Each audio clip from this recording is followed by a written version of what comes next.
ask the Honorable Prime Minister to inform this House.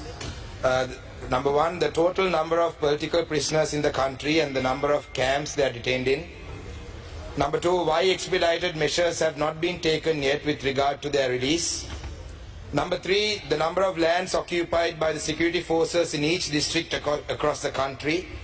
And number four, the number of private lands and the lands of the government officers controlled by the security forces. If not, why? අරු කතානායකතුමනි ශ්‍රී ලංකා දණ්ඩ නීති සංග්‍රහය යටතේ හෝ මෙරට පවත්නා වෙනත් කිසියම් නීතියක් යටතේ දඬුවම් ලබා දී ඇති සිරකරුවන් හෝ සැකකරුවන් අතරින් දේශපාලන චෝදනා මත සිරගත කොට ඇති හෝ රඳවා ඇති කිසිවෙකු මේ වන විට ශ්‍රී ලංකා බන්ධනාගාර තුළ නොමැති බවට මේ කරු සභාවට කියන්න කැමැතියි. කරු කතානායකතුමනි දිවයින පුරා දිස්ත්‍රික්ක අනුව ආරක්ෂක හමුදාව විසින් රඳවාගෙන තිබෙන ඉඩම් සම්බන්ධව පිළිතුරු දීම ජාතික ආරක්ෂාව ඉල්ලුම් බලපාන බැවින් මේ සඳහා පිළිතුරු ලබා දීමට නොහැකි බව ආරක්ෂක අමාත්‍යාංශය විසින් දන්වා තිබෙන බව ගරු සභාවට දන්වනවා.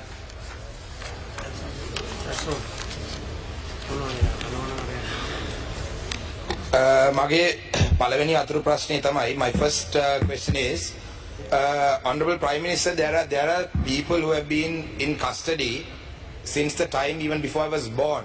You know, some of them have died in prison in the last couple of years. One of your main election promises was that the release of these political prisoners will be done. This was done in the canvassing campaigns that was done in the north and the east. And even Honorable Namal Rajapaksa, when he was released from remand prison, had mentioned that these political prisoners need to be released. At the same time, I need to place it on record that JVP, during the JVP insurrection, people who were arrested were given general amnesty. And also, the Honorable Johnson Fernando mentioned the other day that Pullian was a political prisoner. He was not a political prisoner. He was under arrest for the murder, as charged for murder under suspicion of Joseph Parraj Singham. And at the same time, people have been given pardoned.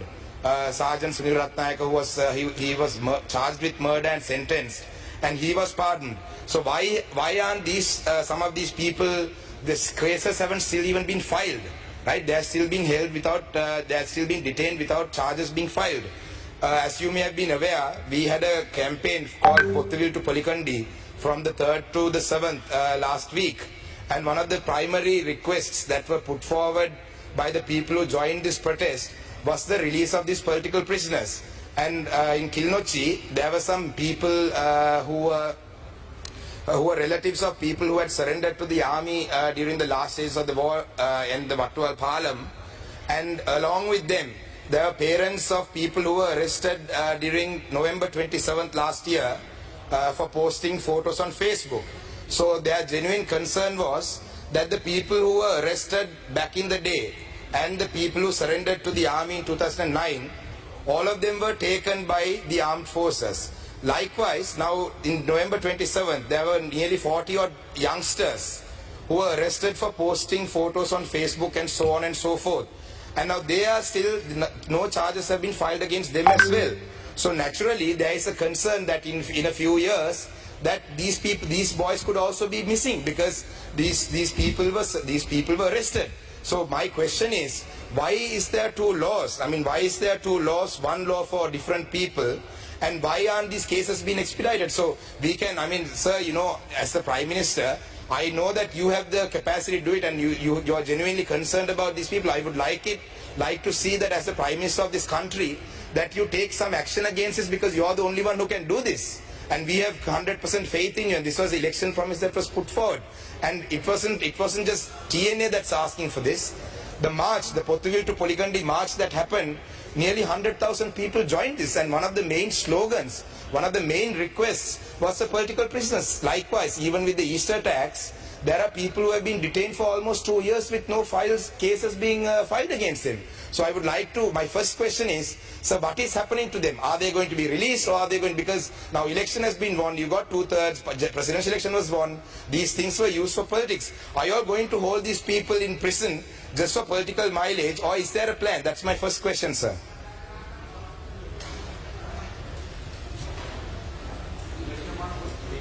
permission of Honorable Prime Minister, I would like to answer that question of the Honorable Member of the Parliament. First, immediately after the 2009 defeat of the LTT, there were about 12,843 LTT suspects who surrendered to the government. Government rehabilitated them and put them back to the society. That's a policy. All of them were reintegrated to the society. They were given skill training, and they are now more or less living in harmony with the rest of the people, including 600 child soldiers.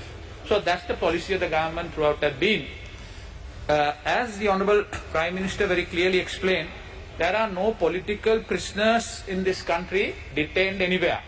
But there are few people who have been detained or their cases are pending, charged under Prevention of Terrorism Ordinance. I would like to bring it to the attention of the Honourable Speaker and also the Honourable Member of the Parliament.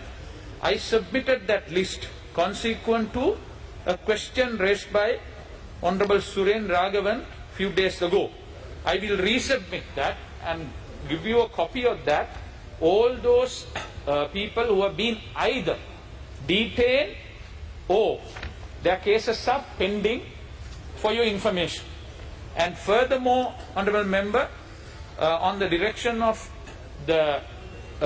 His Excellency the President and the Honourable Prime Minister, about a couple of weeks ago, I myself and the Minister in charge of Public Security had a discussion with the Honourable Attorney General and also His Lordship the Chief Justice of your concern. One is how to expedite those cases. We also believe those cases has to be quickly disposed of. You can't eternally keep them on remand.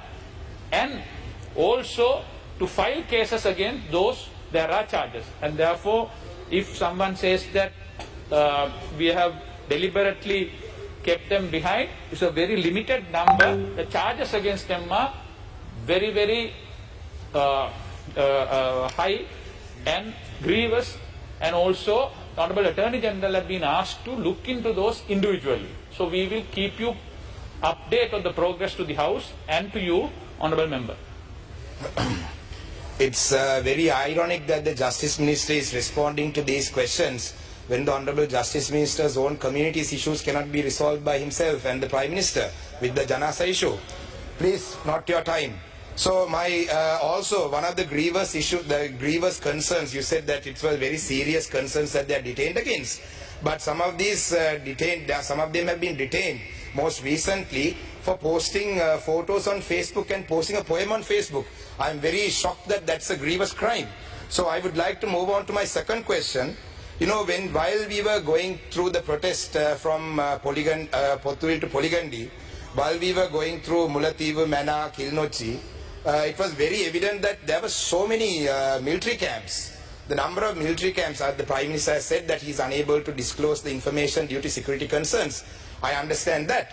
But however, there were so many military camps throughout the north and the east. So I would say that, you know, that this government's primary slogan was, establishing national security. So if this government is able to establish national security, I wonder why there is such a need for so many camps. But at the same time, why aren't we worried about setting up some camps in Colombo and Hambantota, because like I mentioned in my parliamentary speeches, Tamils and Muslims in this country are not the threat to this government in the near future.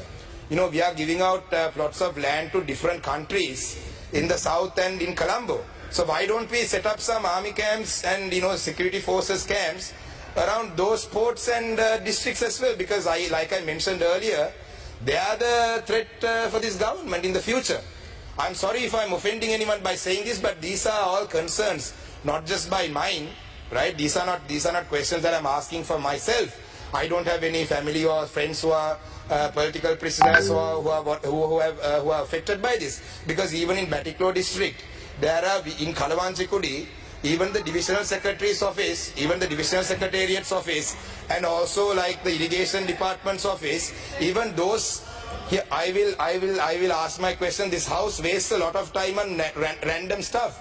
There are a lot of people wasting time on random things. These are questions that are genuine questions that are of the people, right? You mind your own business, right? This is not, you're not the Prime Minister. So my question is, please, right?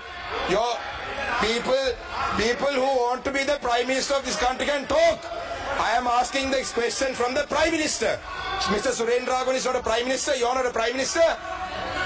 So my question, let me finish my question. Order, please. I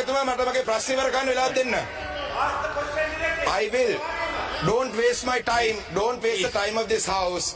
This house wastes a lot of time on unnecessary issues every day. Right? I have observed that there are so many unnecessary things. Yeah. I get this opportunity once a year maybe. We only get the opportunity to ask the Honorable Prime Minister a question once a year maybe, because the opposition, there's only one. Just mind your business, Surendra Raghavan. You have been appointed as the nationalist for this. Right? You're barking because you got the national list. Just mind your own business. I'm not here on the national list. I have been elected by public. Right? You are just trying to build up you're just trying to build your political career. I have already been elected to Parliament by votes. Now, unlike you, I didn't come on the national list. I was elected. So let me finish my question. Sir, sir, sir. So my question is, sir. Please. Statement, just tell us what is your question. Sir, I can't finish my question, sir. Yeah, thank you. Listen to the sir. So, sir, the question is, will these private lands and will these lands that are occupied by the security forces, the government lands and the state buildings like irrigation department, DSO, even Kalavanchakudi, right? Will they ever be released, or are we going to hold on to them just so that we show the South that there is some major national security threat in the north and east which is not there? That's my question. You work enough for your nationalist men. ගරු කතානායකතුමනි, අද වෙනකොට යුද්ධෙන් පසු අද වෙනකොට 97ක් land එක private සහ government land එක දැනටමත් දීලා තියෙනවා. 97ක් ලෑන්ඩ් දීලා තියෙනවා. ඉතින් එතකොට ඊට පස්සේ ජාතික ආරක්ෂාව වෙනුවෙන් තමයි ඉතුරු ඒවා තියාගෙන ඉන්නේ. ඉතින් ඒක නිසා ජාතික ආරක්ෂාව ඔබතුමාට ක්වෙස්චන් කරන්න බෑ. ඒක ඇවිල්ලා ආරක්ෂක අමාත්‍යාංශය මගින් බුද්ධිතොරතුරු මගින් අරන් තියෙන පණිවිඩ ඒ අනුව තමයි. නමුත් දැනට 96ක් 95ක් සහ 96ක් අතර සීලම ඉඩම් දීලා තියෙනවා අනිත් නිලධාරීන්ට සහ පුද්ගලික සහ රජයේ ඉඩම් ලබා දීලා තියෙනවා. ඒකින්ද ඒ වගේ අසත්‍ය ප්‍රකාශ ඔබතුමා මේ සභාවේදී කරන්න එපා. කොහොම ස්තුතියි. කෝකිලා Gunawardena මෙතිණිය.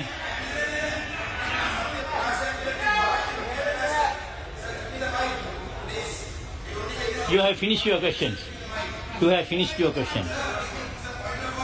Yes, Rasamanikam. Yeah, Honorable Rasamanikam. Yeah, sir, that you can't mention that it's not true. There are lands. You just came into the house. You just walked in. You didn't listen to the entire question, right? Right? So don't say that I'm lying. Okay, so sir, that's it. Thank you, sir. I just wanted to make my point that I wasn't lying. That he just walked in. He didn't even listen to the entire question, sir. That's it. Thank you. Thank you.